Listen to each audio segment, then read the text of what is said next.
Hello everyone and welcome back to Let's Play Pokemon Ranger. In the last part we got our way here into the Dusk Factory and cleared most of it out. The power's been completely cut off, the Pikachu and Raichu have all been freed, so now we just need to do our careful little jaunt on out of here, which thankfully isn't that long of a trip given where we are. Oh yeah, that's right, you were here. You already know me as Garrett. I also happen to be in charge of this factory's operation. I was rather perplexed today. You see, our machines kept stopping inexplicably. I see now that you were to blame. In fact, you created quite a huge mess. It's gone beyond mere annoyance.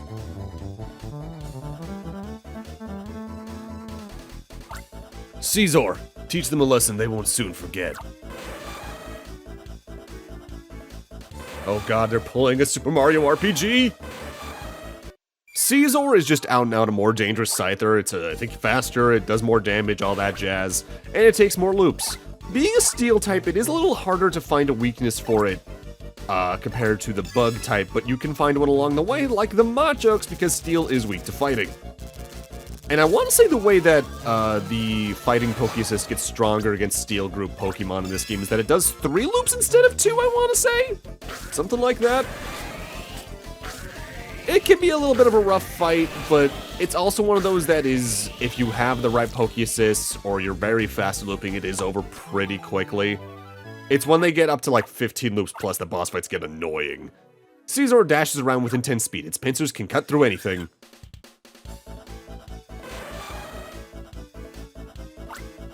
That was outstanding technique. Your skill level makes you an ideal candidate for the Go-Rock squad.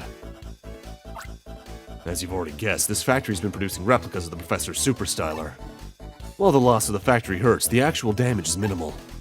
For you see, the development of the new and utterly fantastic Power Styler is underway by the boss in our hideout. Your Rangers already witnessed its effectiveness. Do you recall the boss's captured Entei? Even as a prototype, the Power Styler's performance is fantastic. Imagine how much better it can be. So, you're welcome to enjoy the hollow victory of shutting this factory down, but any celebration is premature. Talk. He certainly knows how to do that. But what did he say? Power Styler. They'd steal the results of my research just to make something like that? Just who is the boss of the Go-Rock squad? Kyle, good job. You were magnificent in standing up to the Go-Rock squad without fear. Funny thing about that, Professor, we actively do know who the boss is now, we just haven't had a chance to tell you. That Garrett character said some disturbing things. However, let us return to the Ranger base. And another chapter over. Kyle, well done. Through your efforts, the Go-Rock squad was driven out of their factory. In the place of the leader, I hereby certify you, Kyle, as Ranger rank 8. We are just climbing through these ranks at this rate. Ranger rank 8 gives us the Ice Pokeassists. And that's it, I think. Yeah, well, it's a pretty underwhelming level. Professor, I just returned. Ah, Joel, welcome back. How was Windtown? I don't seem to see Spencer. We've gotten reliable intelligence. The Go-Rock squad's hideout seems to be located somewhere in the Sekra range. Spencer has remained in Windtown to keep gathering intelligence. I return for the time being to analyze our findings so far. The Go-Rock squad's hideout's located near Windtown? We should send Spencer support in the form of another ranger. We'll be good for the task. How about Kyle? Kyle's been mentored by Spencer and has the experience. I think that would be the best and most logical choice myself. However, Kyle doesn't know where Windtown's located. The Dragonite bus can't be used in this situation. I remember Cameron mentioning something interesting about an underwater tunnel in the Saffron Sea. According to him, the tunnel will take you from Summerland close to Windtown in very little time. Perhaps we should be pumping Cameron for details. I see, that could be a solution. Kyle, you've heard. Take the Dragonite bus from upstairs to see Cameron in Summerland. Speak to Cameron for information on the underwater tunnel. No time to waste, chop chop. Alright, god, jeez. Just sending me all over the place. In fact, now that I think about it, we literally just got back from Summerland before the last mission, so we're... gigantic U-turn, and I'm sure the Dragonite bus is faster than the Lapras, but I mean, look, the Lapras is cuter, although Dragonite is kind of adorable, in a goofy way. Hey Kyle, welcome. I got word from Joel about you. It's through the underwater tunnel in the Saffron Sea's a shortcut from here to Windtown. The tunnel ends close to a cavern that'll put you right by Windtown. There's just one problem. It's difficult to swim there. Actually, it's impossible. What should we do? Hey, I know, Cal, didn't I give you something before that might work? You know, that heap of scrap metal. No, wait, that'd be the submersible aquamole. Our mechanic's been banging away on it ever since, so maybe it's seaworthy by now. Say, we were just talking about you. This is our mechanic. Leader, there's something I need. You got an itch on your back you can't scratch? No, it's nothing like that. See, I was getting some Talo to deliver some submarine parts. They started racing, and it seems as if they dropped a set of parts in the jungle somewhere. They're key parts, too. Can I get you to help me find them? Awesome, Kyle. Sounds like your ship's come in. Actually, it sounds like your sub's about to come in. You'll help find the set of parts, right? I guess. Okay, that's settled then. Kyle, you must know the olive jungle like the back of your hand by now. I can't consider this a real mission, but I expect you'll do your best like always. Thanks, this'll be a great help. If anything, you're being the great help to me, so it's just I scratch your back, you scratch mine kind of deal. This trip through Olive Jungle's a little bit different, though. Do you remember that Snorlax that was in the jungle? I saw it down at the harbor earlier. It was looking longingly towards the north as if it were being nostalgic. Wonder if it's still there. And then I explored the town for a moment that I realized was not really necessary. Find the Aquamole's parts. The set of parts was dropped way in the west end of the jungle. I know my way around the jungle. I'll just follow you, alright? Sounds good to me. Huh? Bug! Ah, I'm out of here!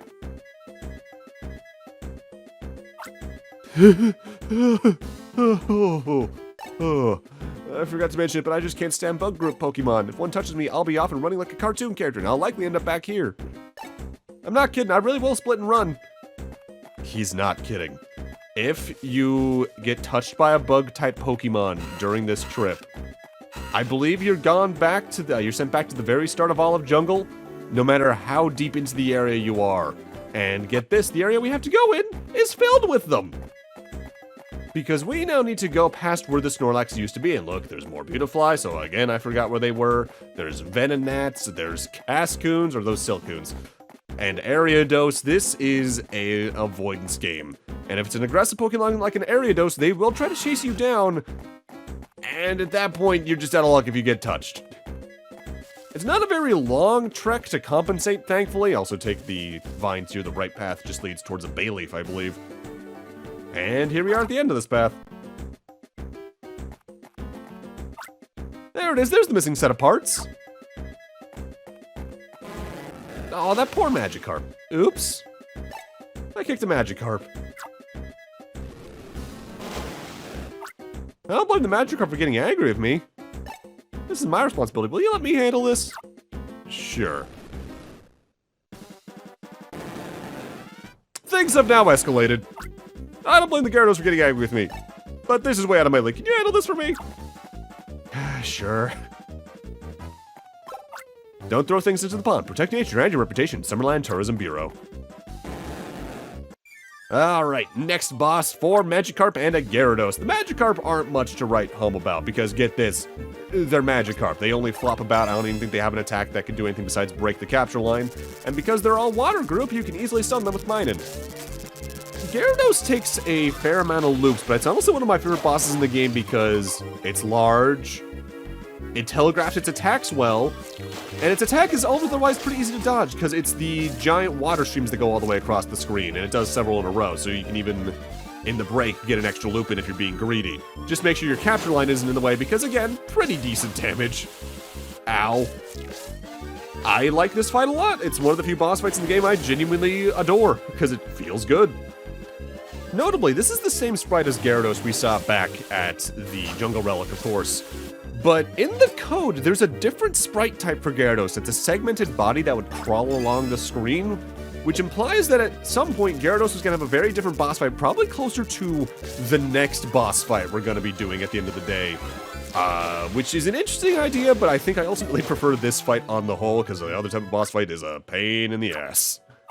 Magikarp appears to only be capable of flopping about helplessly. Gyarados is a brutal Pokemon that can spit a huge jet of water from its mouth.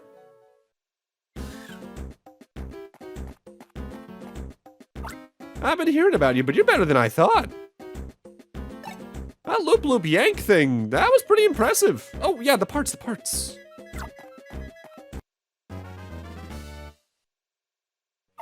This is it, this is the set of missing parts. The Aqua will be ready for a dip soon. Hang on, Ranger. I feel sorry for what happened with Magikarp and the Gyarados. I got careless and caused that trouble. Sorry, everyone. You calm down the Pokemon by capturing them. Thanks a lot. I'm gonna head back now and get right back to fixing the Aquamole. Look forward to its completion. Sounds good to me. This is a nice and brief little breather mission of sorts. Especially considering it lies between two larger dungeons, technically. Here's hoping it's a quick fix-up job from here, though. It's awesome you found those missing parts. Our mechanic was saying it's a pleasure fixing the Aquamole, knowing he's doing it for you. The Aquamole shouldn't take long to get seaworthy now, so here's your next mission. Kyle, your mission is to take the Aquamole to Windtown. I'll contact the ranger base there. The leader there is a lady named Alita. She's aloof and chilly. Whoa, never mind that. Good luck with the mission. I sense fear in your veins. That's probably a good thing. And thankfully, the Aquamole is done already. That was a very quick fix-up job. Oh, sorry, I was just overjoyed. It's finally ready. Your Aquamole's ready for a dip. We're ready to launch anytime at the end of the center pier. Come as soon as you're ready. So if you were exploring Summerland and noticed that there's just a weird-shaped pier at the very south of the village, this is why.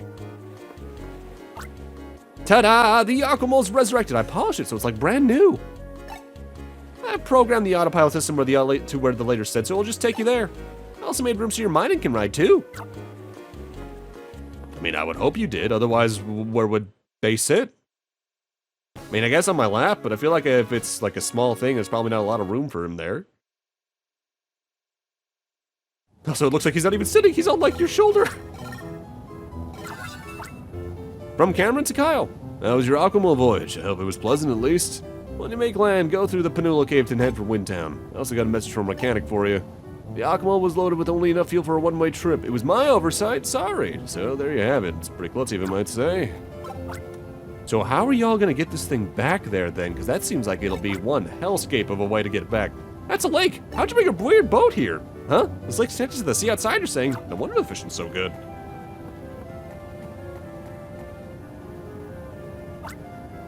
I'm Chris. Follow me. Alright, just gotta save first, because I save habitually in this game.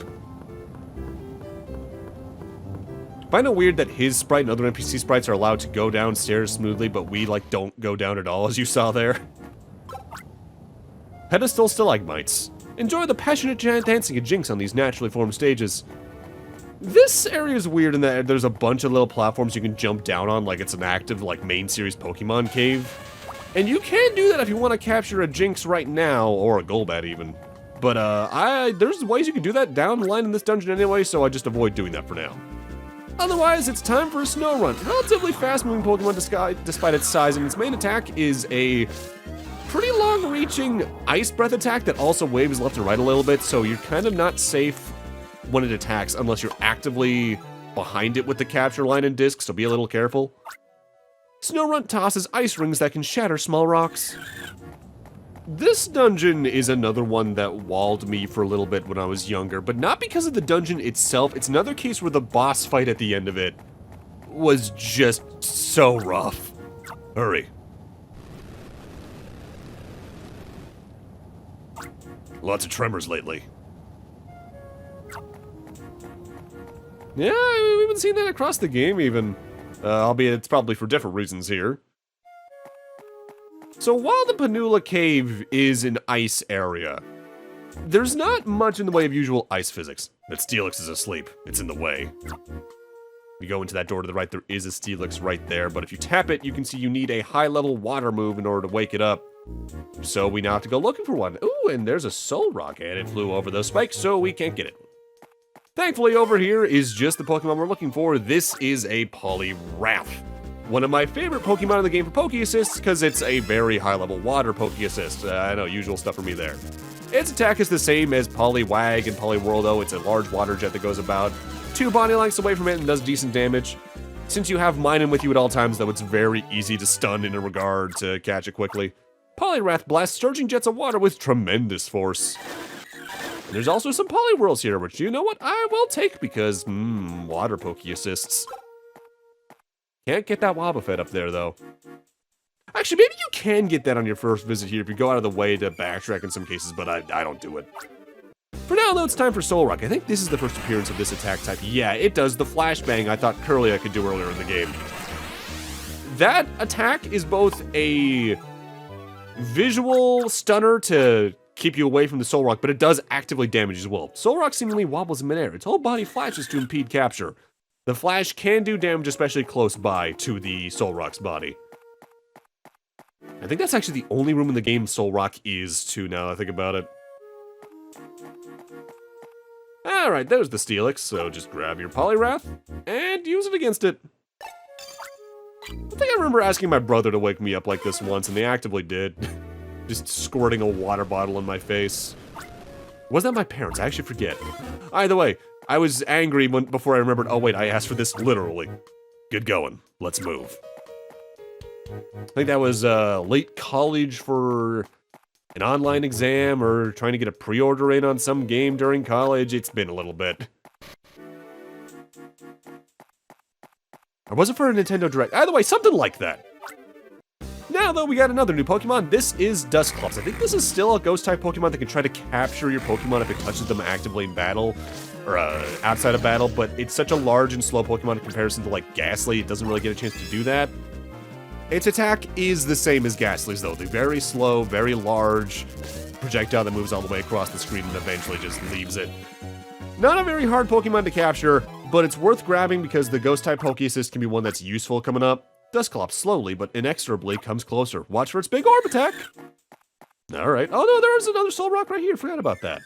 But more importantly here is a Medicham. This is a fighting type Poke Assist, so you're going to want it for that alone for the boss fight in my eyes. Its main attack is a not quite screen nuking level shockwave attack like what the Salamence had. Medicham moves as if it were dancing. The impact of its kicks are astounding. It covers, I'd say, about a third of the screen width, but either way, if you're close by while trying to capture it when it does that attack, you're probably going to get hit. Stunning it can be useful. I know, surprising in this game with its mechanics, but it's overall a quick capture. Leader, brought the guest. You're Kyle? I'm Alita, the leader of Windtown. You've already met Chris. I call him Silent Chris for obvious reasons. You don't have far to go to the Windtown exit, but there's a problem. There's a situation up ahead. A litter of Piloswine is on a rampage. The corridor to Windtown is unusable.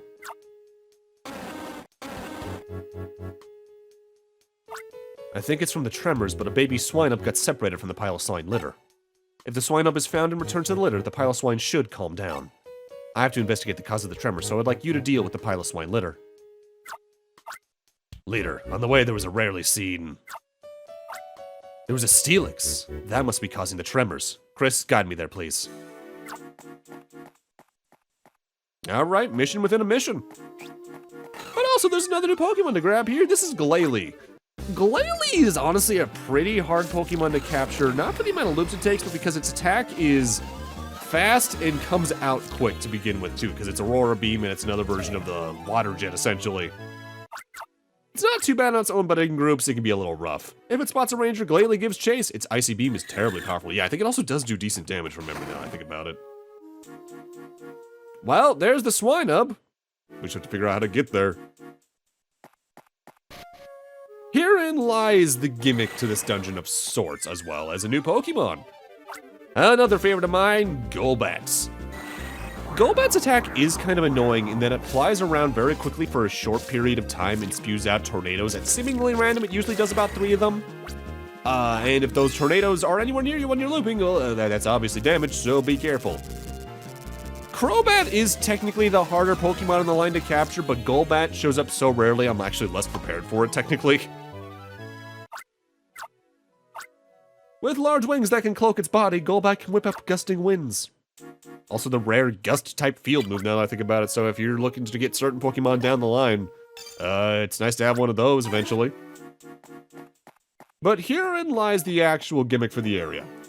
We fall down this hole, we're now on a slippery slope going downwards. You need to hit the very bottom left of this area without hitting any of the holes in order to get to where the Swinub is. If you fall into the holes, you fall back down towards where we actively just talked to Alita and Chris. If you fall down a different hole, a different exit rather, you go down to where that Loudred we saw earlier was. Swinub might be small, but it's got some decent damage for its size, and it takes a good amount of loops for its size too, compared to a lot of other baby form Pokemon. Its main attack, though, is a very short-range bursted charge. So if you're doing wider loops, you're probably going to be safe, but be careful all the same. Swinub might appear cute, but it charges at the unwary at a wicked speed. And, well, we need this Pokemon, so, goodbye, Snorunt. Always loved Snorunt's cry, don't know why, it's always been one of my favorites out of Gen 3. So let's just take the Swinub over here and hope this gets resolved peacefully.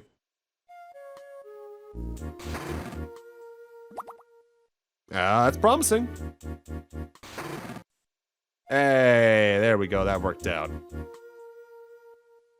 So I guess we're good to move on in the tunnel then.